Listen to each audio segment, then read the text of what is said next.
Selamat bergabung anak-anak sekalian pada kelas prakarya dan kewirausahaan dengan pilihan desain web. Pertemuan kita sebelumnya, kita telah membahas tentang metode penulisan inline style pada CSS programming. Hari ini akan ditingkatkan kemampuannya dengan cara penulisan model internal style. Sebelum kalian memulai bekerja, saya perlihatkan dulu tugas-tugas kalian yang harus kalian kerjakan. Inilah tugas-tugas yang harus kalian kerjakan. Tugas ini cukup banyak dan cukup besar, sehingga membutuhkan waktu beberapa kali pertemuan. Saya akan tunjukkan beberapa cara untuk membuat internal style. Kita lihat seperti ini. Ini adalah penulisan program dengan cara yang telah biasa kita buat. Kalau program ini kita jalankan, maka terlihat seperti tampilan di sebelah kanan ini. Kita akan coba program ini kita ubah menjadi internal style. Salah satu contoh sebelum kita membuat internal style, kalau saya menginginkan sebuah tampilan body dengan warna latar belakang biru, maka kita tulis seperti ini. Coba kita jalankan. Hasilnya seperti ini. Saya kembalikan ke model sebelumnya. Saya jalankan, hasilnya seperti ini.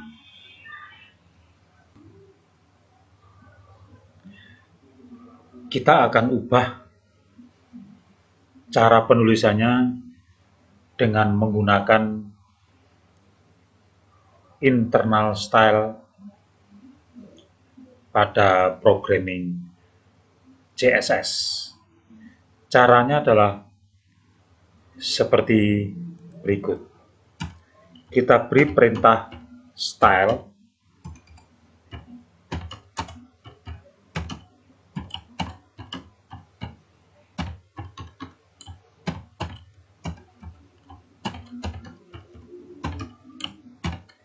Ini adalah perintah style yang akan dipergunakan oleh CSS dalam menjalankan perintah-perintahnya. Contoh di sini saya tulis seperti ini.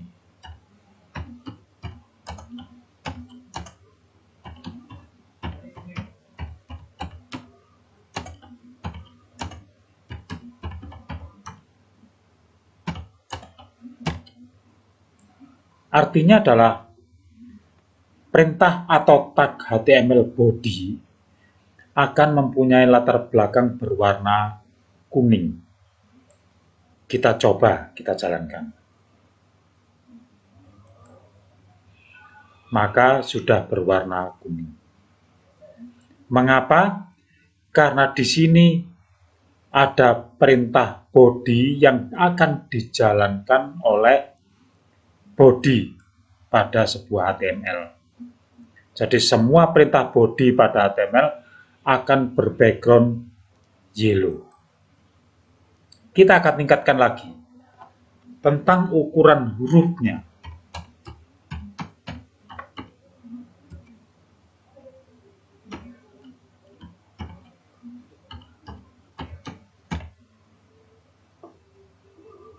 kita akan ubah ukuran hurufnya font size 24. Kita jalankan, maka menjadi lebih besar.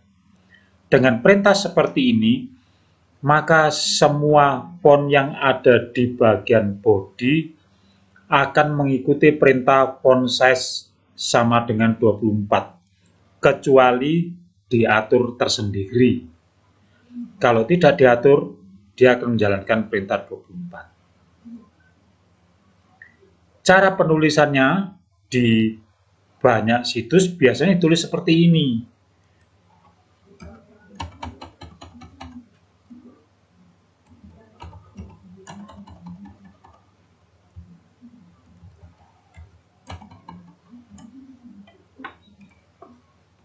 Efeknya akan sama saja. Perhatikan tata penulisan internal style pada CSS. Ada 3 bagian, yaitu selector, property, dan value, di mana selector adalah perintah yang akan dijalankan oleh HTML programming. Kemudian property adalah jenis-jenis style yang akan kita pasang pada HTML programming. Dan nilai atau value adalah nilai pada sebuah properti. Perhatikan bahwa nilai di sini mempunyai tata aturan penulisan. Setiap properti bisa berbeda. Untuk selektor sendiri, pada satu selektor bisa diisi lebih dari 1 properti, bahkan bisa banyak. Kita harus menyesuaikan dengan kebutuhan kita.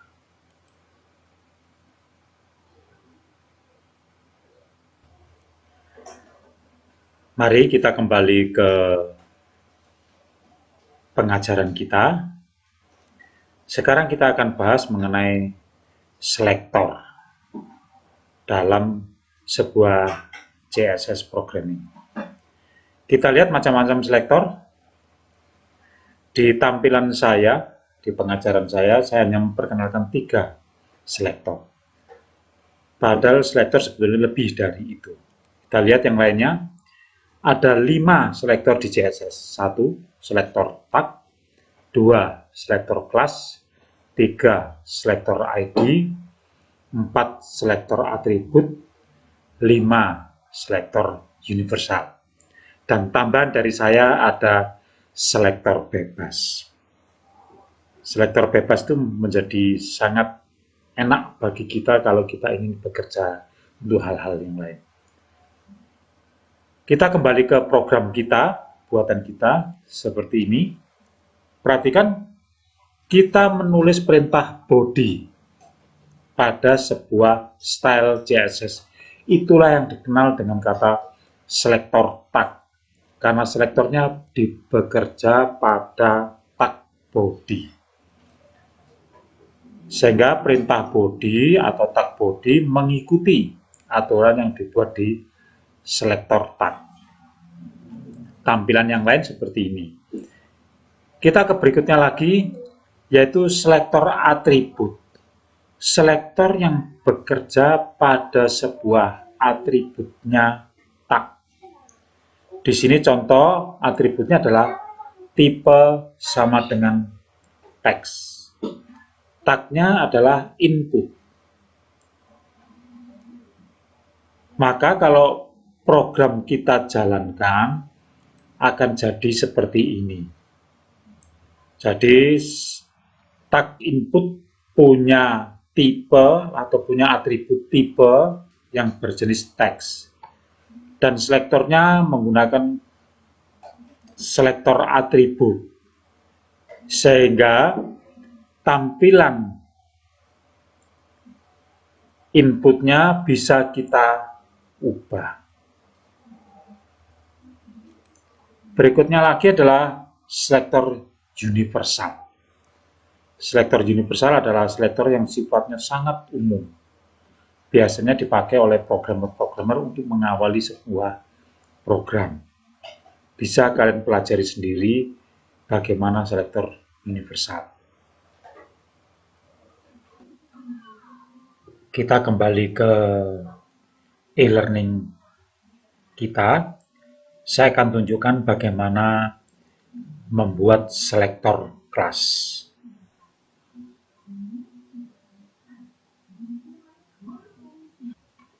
Ini adalah tata penulisan selektor kelas. Caranya adalah sebagai berikut.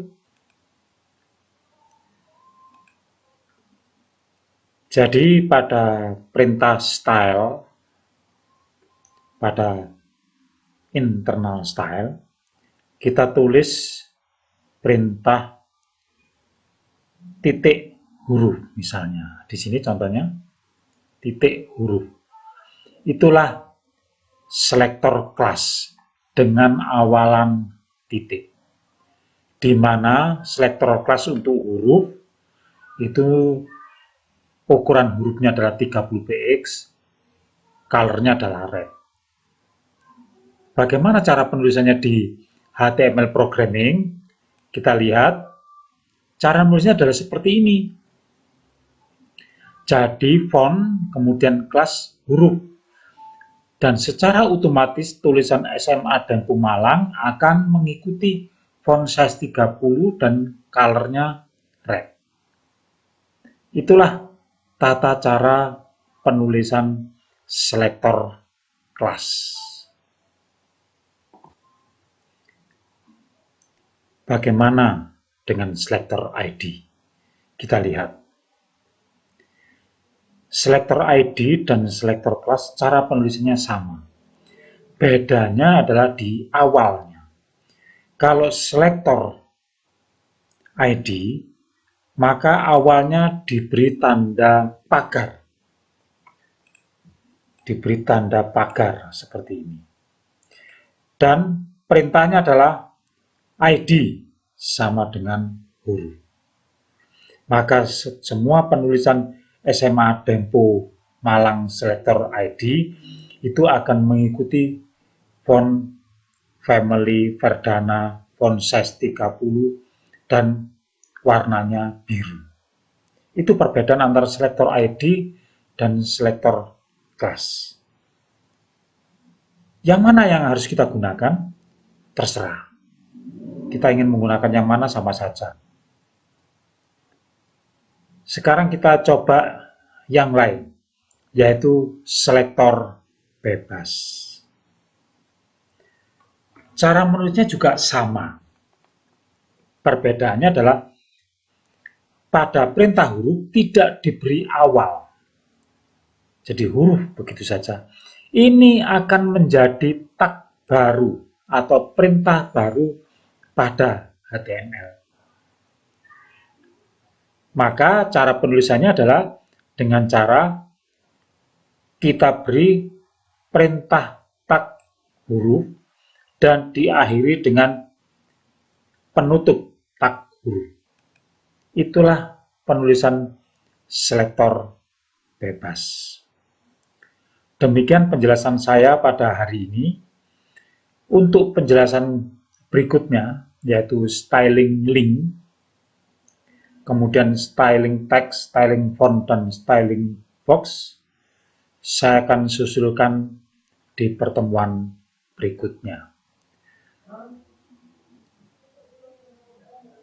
Tugas Anda sekarang adalah buatlah sebuah web bebas dengan isi bebas, lengkap dengan background dan gambar-gambar.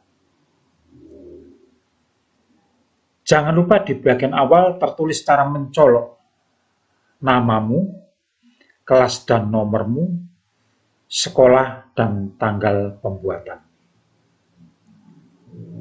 Silakan menggunakan CSS model inline style yang lama dan atau internal style. Digabung boleh, satu boleh, harapan saya gunakanlah internal style. Kemudian di dalam web harus disertakan minimal 5 link, 5 hover, 5 teks, 5 box, dan 10 font. Untuk 5 link dengan menggunakan styling link yang berbeda-beda cukup rumit. Kalau tidak bisa, tidak apa-apa. Gunakan aja 5 link dengan styling link yang sama. Tapi coba pelajari di internet bagaimana caranya membuat sebuah link yang berbeda-beda. Itu tugasmu hari ini. Terima kasih atas perhatiannya. Selamat bekerja.